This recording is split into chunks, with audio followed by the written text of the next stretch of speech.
Tell me that you need me, then you go and cut me down. Wait, tell me that you're sorry, didn't think I'd turn around. You say it's too late to apologize. It's too late. I said it's too late, too late, too late. You're a bit late for that! You're too late. I never waited for anyone who was late more than 10 minutes in my life. I'd say 15, right? No, 10.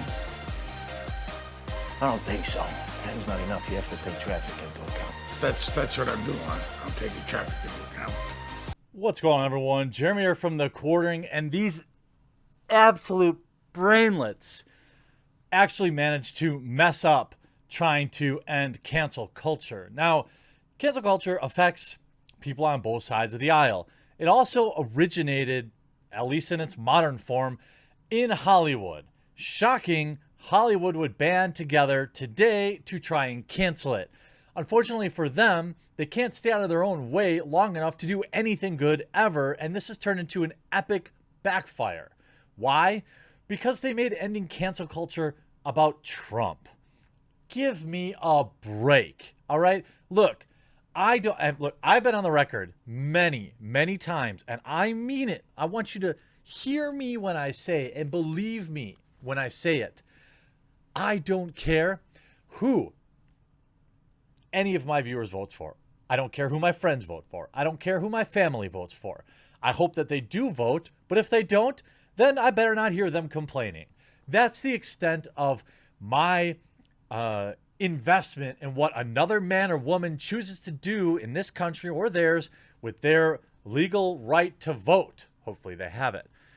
It's none of my business. And you would expect people to be able to get behind ending cancel culture, but because Hollywood tried to do it, because Hollywood is now under basically scrutiny for they're receiving their own backlash, like J.K. Rowling. They screwed it up. They couldn't go 1 minute without bringing up Orange Man. All right. Again, I will say I don't care any amount about how my viewers vote. All right. But when you make an issue partisan, you already divide people immediately. When everybody should be getting together and thinking about the long-term damage of cancel culture. Instead, we've got to talk about Drumpf. You see, moron of the year J.K. Rowling tweeting out, "I was very proud to sign this letter in defense of foundational principle of a liberal society, open debate, and freedom of thought and speech." You're joking, right? These are the same people that mobbed Halle Berry for playing a trans character in a movie and made her quit. These are the same people that mobbed Scarlett Johansson for playing a trans character, making her quit. These are the same people that say straight people can't play gay actors, but gay actors can play straight people. I mean, the endless hypocrisy. I could make a 45-minute video on that alone. But what I find hilarious is the top comment to her says, "When you love open debate and freedom of thought and speech." Here's J.K. Rowling threatening somebody as early as just a few months ago. Unless you want to hear from lawyers, you might want to rethink that tweet. I'm not wasting time arguing with a willful misrepresentation of my views on transgenderism. Your timeline shows you're not big on truth, but making serious insinuations like this comes with consequence. So this is J.K. Rowling, not really a big fan of freedom of speech. Now, with the platform that J.K. Rowling has, she should and has used it to debunk all kinds of claims about her. And by the way, if you're watching this video and you're not yet subscribed, I hope today will be the day I earn your subscription. There's a little red button that says subscribe down below. I hope that you'll click it. Now, have you clicked it yet? I'll give you a second. Thank you. I felt that. Wait, a few more of you are doing it right now. Feels great. Also, I'll be live streaming tonight, by the way, 7:30 Central Daylight Time. So Here's the letter that all these big celebrities signed. Harper's Magazine, a letter on justice and open debate. You've got to be kidding me. It starts off by saying, our cultural institutions are facing a moment of trial. Powerful protests for racial and social justice are leading to overdue demands of police reform. Yeah, is there a lot of free speech going on when they're tearing down statues? Is there a lot of debate going on when they're storming buildings and burning down businesses? Which debate is that? Anyway, I digress. Along with wider calls of greater equality and inclusion across our society. A good thing in general. Not at least in higher education, journalism, philanthropy, and the arts. But this needed reckoning also has intensified a new set of moral attitudes and political commitments that tend to weaken our norms of open debate and toleration of differences in favor of ideological conformity. You're joking, right? J.K. Rowling, Hollywood celebrities. Are you joking right now? You people, Hollywood elites, couldn't be further from a good example on how to embrace other people's ideas. It continues. As we applaud the first development, we also raise our voices against the second. The forces of illiberalism are gaining strength through the world, and they have a powerful ally in Donald Trump. Are you kidding me? Look, I don't care if you hate Trump, all right? Donald Trump has plenty of things you can criticize him on. But does everything have to be partisan? I mean, I know many of you have probably said audibly yes at this point, but no, I mean, it really doesn't have to be that way. But these clowns are so deranged, so damaged, so obsessed with the Orange Man, the Cheeto Lord, that he has to be at the root of everything. We're talking about an end to cancel culture, and 2 sentences in, you couldn't even make it 3 sentences without bringing on the Cheeto Man. He represents a real threat to democracy. Well, I disagree with that. But anyway, resistance must not be allowed to harden into its own brand of dogma or coercion, which right-wing demagogues are. Oh my God! Absolute idiots. So this isn't about ending cancel culture. This isn't about any of that. This is about Orange Man bad. And obviously, if we look at the type of people that signed this, it will all make sense. Orange Man bad. Why? Because we're getting canceled. Because J.K. Rowling, for the 3rd time in a week, has had her own views brought into question. You've got to be kidding me.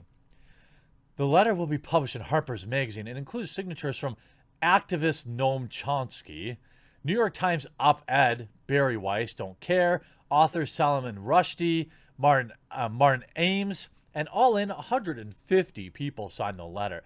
You know what? I bet you 1,000 people will sign my letter. My letter simply says, shut up, Hollywood. Shut up, elites. And that goes on both sides, all right? I'm talking about, conservative elites and liberal elites. They're all idiots, all right?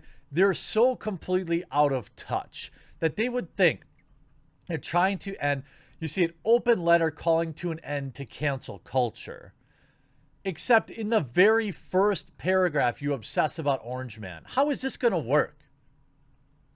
This is just a liberal propaganda piece. Do you think we only need to look at how cancel culture affects everybody on both sides of the aisle? I don't think cancel culture has anything of value to add. And what makes it worse is there's almost no repercussions for being wrong. Make a false claim online, that person ends up swinging from a rope, doesn't matter. It was just a tweet. It was just a tweet. Make a joke, 10 years later be fired from your job for it. Is that what we really want?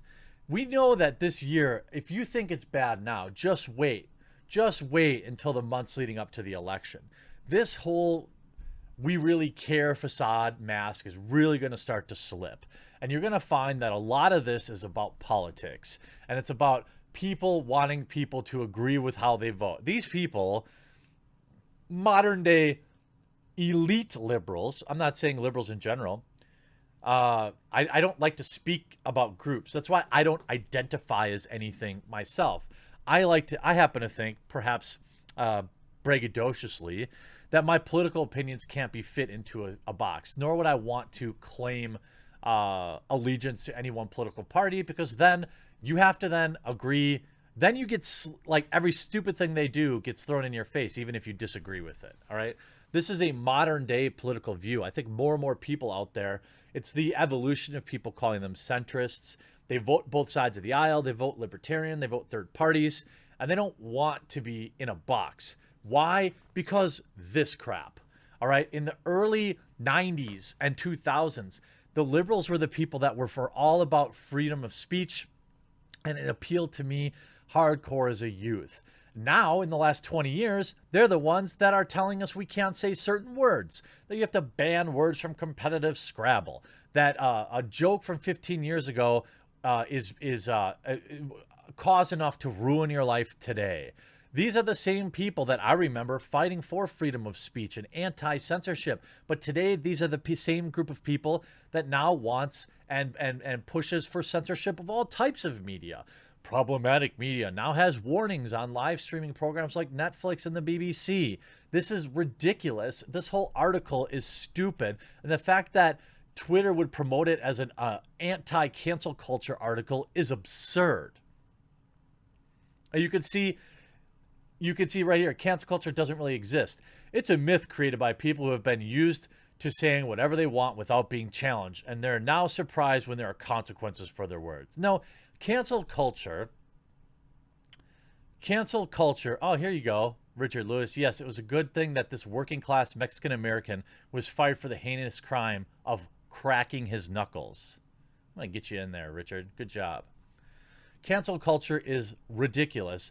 It is the byproduct of angry, powerless people that realized that they could get together and they would have a little bit of power.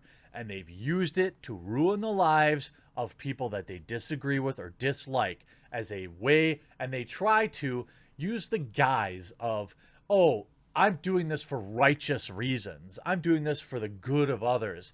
When in fact, they are doing it for their own sick obsession with bringing everyone else and making them as sad and as unhappy as they themselves are. I hope you enjoyed this video. Nice try, Hollywood. You screwed it up again, and we'll talk to you again real soon.